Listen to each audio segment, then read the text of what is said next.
লাভি ব্যাগ্রো থেকে আপনাদেরকে স্বাগত জানাচ্ছি। বন্ধুরা, বর্তমানে স্ট্রবেরির করার একটি মক্ষম সময়।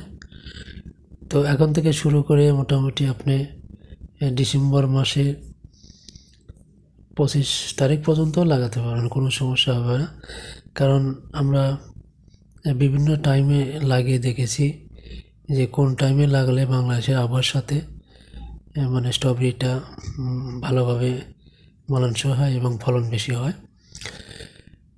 তবে যারা একটু দেরিতে করতে চান, অর্থাৎ ধান কেটে জমি তৈরি করে লাগাতে চান, তারাও কিন্তু অনায়াসে করতে পারবেন, কারণ রোপা ধান অলরেডি কাটা শুরু হয়েছে এবং কেটে চাষ টাস করতে যত দিন লাগে তারপরে আপনারা বেড করে মালচিং পেপার দিয়ে সুন্দর করে লাগাবেন, কোনো সমস্যা হবে না।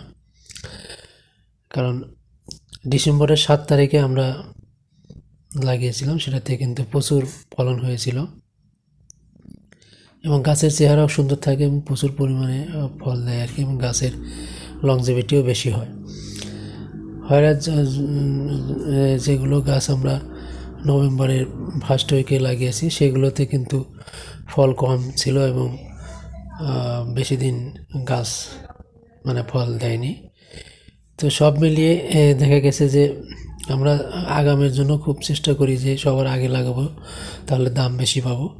কিন্তু আসলে একটা জিনিস মাথায় রাখবেন যে আপনার গাছ যদি ভালো না হয়, গাছ যদি ভালোভাবে তৈরি করতে না পারেন, তাহলে আগাম লাগিয়ে কিন্তু আপনি লাভবান হতে পারবেন না। কারণ তখন 1 বিঘা জমি থেকে মাত্র 1-1.5 কেজি 2 কেজি ফল উঠবে সর্বপ্রথমে।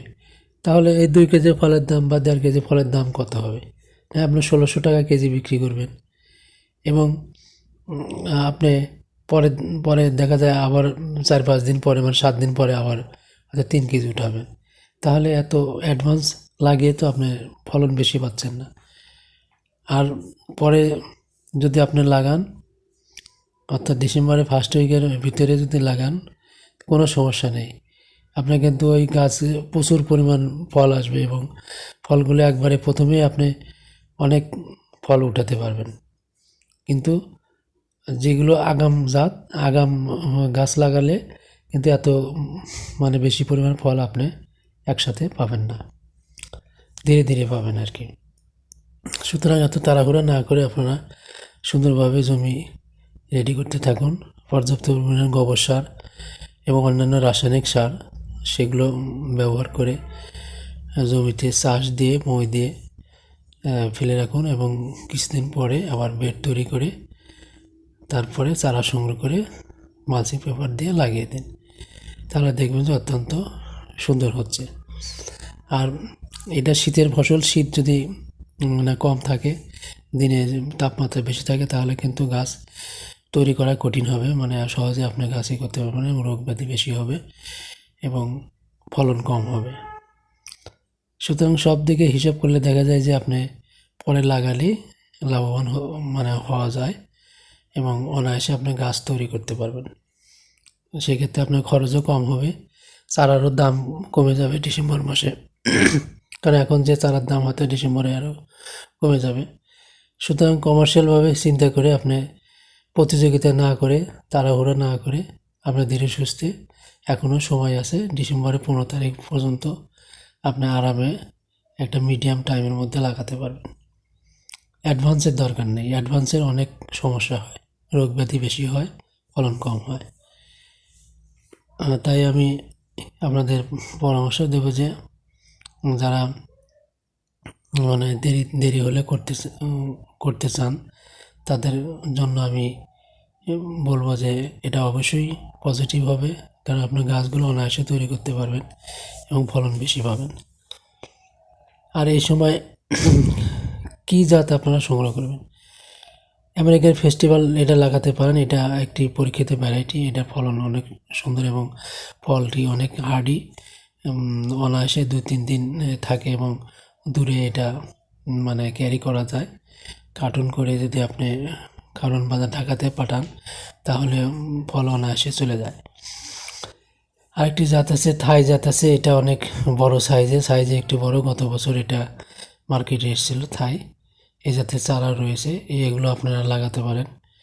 থাই জাত F24 আছে, এটাও একটি ভালো জাত। তো এগুলোর মধ্যে থেকে আপনি চয়েস করে নিয়ে লাগাতে পারেন, তাহলে দেখবেন যে আপনি অবশ্যই লাভবান হবেন। এগুলোতে রোগ ব্যাধিও কম আছে। আর এই বছরে চারার প্রচুর ক্রাইসিস, কারণ দুর্যোগ ছাড়ছেই না। বৃষ্টির নিম্নচাপ যে 4-5 মাস ধরে কন্টিনিউ ছিল, যার কারণে প্রচুর পরিমাণে চারা কিন্তু এই বছর হয়নি। এবং সর্বশেষ যে বৃষ্টিপাত হয়েছিল সেটাতে কিন্তু অনেক জায়গায় চারা প্লট একেবারে পানির নিচে ডুবে গিয়েছিল, যার কারণে চারার স্টক একেবারেই নেই, যা আছে খুবই সামান্য। এবং এগুলো কিন্তু অ্যাডভান্স দিয়ে আগেই বুকিং করা হয়ে গেছে। আপনি ইচ্ছা করলেই যে হয়তো আজকে ফোন দিলেন যে 2 দিনের মধ্যে আপনাকে 10,000 চারা দেওয়া লাগবে, 2 বিঘা লাগাবেন 10,000 চারা, অথবা 3 বিঘা 15,000 চারা লাগবে, কিন্তু এরকম ইনস্ট্যান্ট চারা কিন্তু আপনি পাবেন না এখন।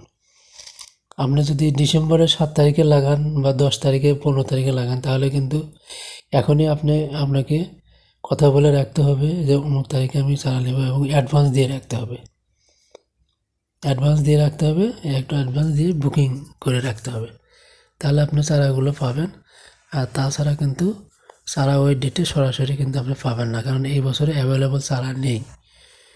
হ্যাঁ, যারা 2-1 জন করেছে খুবই অল্প পরিমাণে চারা, সেগুলো কিন্তু জমিতে যেয়ে মানুষ ওইভাবে বুকিং দিয়ে রেখে আসছে, এবং ওই পরবর্তী ডেটে সে এসে নিয়ে যাবে। আর এই সময় যারা করেছেন তাদের জন্য পরামর্শ যে এই সময় কী ব্যবহার করবেন। আসলে শীত কিন্তু রাতে অনেকই পড়েছে, কুয়াশা পড়ে, আবার দিনের বেলা প্রচণ্ড গরম থাকে। তো বৃষ্টি যেহেতু নেই, সুতরাং এই সময় কিন্তু অ্যান্টিবায়োটিক আস্তে আস্তে কমিয়ে দিবেন। অ্যান্টিবায়োটিক যেমন অ্যামস্টার টপ, ক্যাব্রিও টপ, কাইসিন, সালফারেট এই জাতীয় মানে ওষুধগুলো আর এখন খুব একটা ব্যবহার না করলেই হবে।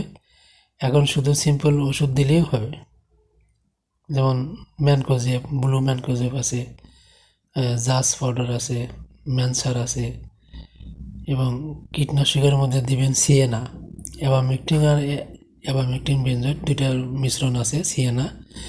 দামও বেশি না, 35-40 টাকা পাতা। এগুলো 16 লিটার পানিতে 1 পাতা দিবেন, এবং এগুলো কম্বাইন স্প্রে করা যাবে। আপনি যদি ক্যাব্রিও টপ দেন, তার সাথে আপনি একটা ম্যানকোজেব দিবেন, এবং সাথে 1 পাতা সিয়েনা অর্থাৎ অ্যাবামেকটিন বেনজয়েড, এটা দিয়ে মিক্সার করে তারপরে আপনি স্প্রে দিতে পারবেন। তাহলে আপনার ইকোনমিক হবে আর কি, কারণ বারবার স্প্রে দিতে কিন্তু লেবার খরচ বেড়ে যায়, এবং স্প্রে দেওয়া তো অনেক ঝামেলাপূর্ণ কাজ। নির্দিষ্ট টাইমে স্প্রে দিতে হয়, এবং এক্সপার্ট লেবার ছাড়া আসলে এটা কেউ দিতে পারে না। সুতরাং এই ঝামেলা যাতে কম হয়, এই জন্য 3টা ওষুধ মিলে আপনি দিতে পারবেন। আর কিছু ভিটামিন দিবেন, এর সাথে ভিটামিনও দিতে পারেন, যেমন পোটোজিম আছে, তারপরে ক্রপ প্লাস আছে, এগুলো আপনি দিতে পারেন। আর যখন ফুল আসবে তখন কিন্তু অন্য ভিটামিন ব্যবহার করতে হবে। এসে ফুল আসার মুহূর্তে তখন অন্য ভিডিও দিয়ে আমি আপনাদেরকে বলে দেবো আর কি, আপনাদের সাথে শেয়ার করব। তো বন্ধুরা, আজকে ভিডিওতে আপনারা যে ফলগুলো দেখতে পাচ্ছেন, এটা F24। ফলগুলো অনেক বড় সাইজের, অনেকটা ফেস্টিভ্যালের মতোই কালার, কিন্তু আকারে ফেস্টিভ্যালের চেয়ে একটু বড়। এবং আমাদের বাড়ি 2 যে ভ্যারাইটিটা, সেটা অনেকটা ওরকম 2 এর মতো। তো এর চেয়ে কিন্তু ফেস্টিভ্যালের চেয়ে কিন্তু খুব একটা হার্ডি না, এটা একটু নরম আছে। তো বন্ধুরা, আজকে আর কথা না বাড়িয়ে এখানেই শেষ করব। সবাই ভালো থাকবেন, একটি লাইক, কমেন্ট, শেয়ার করবেন। আসসালামু আলাইকুম ওয়া রাহমাতুল্লাহ।